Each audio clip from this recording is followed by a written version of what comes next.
Hello, welcome to another video. So ఈ వీడియోలో నేనైతే చిన్న ఇన్సిడెంట్ మీతో షేర్ చేసుకోవాలనుకుంటున్నాను.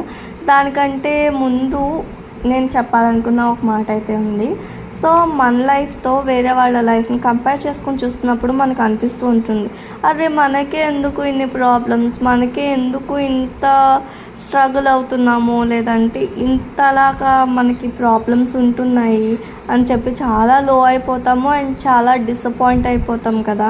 సో అలాంటప్పుడు నాకు చాలా మోటివేట్ అవ్వడానికి హెల్ప్ చేసిందంటే ట్రావెలింగే. బికాస్ నేను తిరిగే చిన్న చిన్న ప్లేసెసే అవ్వచ్చు, బట్ నాకైతే కొన్ని సిచ్యువేషన్స్ చూసినప్పుడు అనిపిస్తూ ఉంటుంది కదా, చాలా మోటివేట్ అవుతూ ఉంటాము. సో అటువంటి సిచ్యువేషన్ అన్నమాట ఇది. నేను లాస్ట్ టైం శ్రీశైలం వెళ్ళడం జరిగింది. సో ఇది ఫారెస్ట్ ఏరియా అన్నమాట, చాలా డీప్ ఫారెస్ట్. బట్ ఇక్కడ రోడ్ సైడ్ అయితే ఇక్కడ సేల్ చేస్తూ ఉన్నారన్నమాట, ఇలా అమ్ముకుంటూ ఉన్నారు.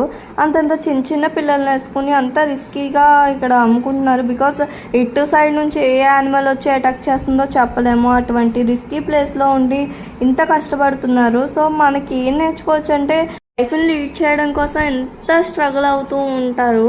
అట్లాంటి చూసినప్పుడు మన కంపారిటివ్లీ మన లైఫ్ చాలా బెటర్ ఉంది, చాలా బెస్ట్ సిచ్యువేషన్లో ఉన్నాము కదా అనిపిస్తూ ఉంటుంది. లిటరలీ ఇటువంటి సిచ్యువేషన్ చూసినప్పుడు చాలా మోటివేట్ అవుతూ ఉంటాము. సో ఎప్పుడన్నా సరే, బికాస్ ఎప్పుడన్నా లోగా ఉన్నప్పుడు లేదంటే బెస్ట్ ఆప్షన్ ట్రావెలింగ్ అన్నమాట. సో నేను ఫస్ట్ మేనిఫెస్ట్ చేసే ఏదైనా డ్రీమ్ ఉందంటే ట్రావెలింగే. నేను ఫైనాన్షియలీ స్టేబుల్గా ఉన్నప్పుడు నేను చేసే ఫస్ట్ థింగ్ ఏదన్నా ఉంటే అది కూడా ట్రావెలింగే అన్నమాట. సో ఇటువంటి సిచ్యువేషన్ మీకేమన్నా ఎదురైతే కామెంట్ అయితే చేయడం మర్చిపోకండి. See you in the next video.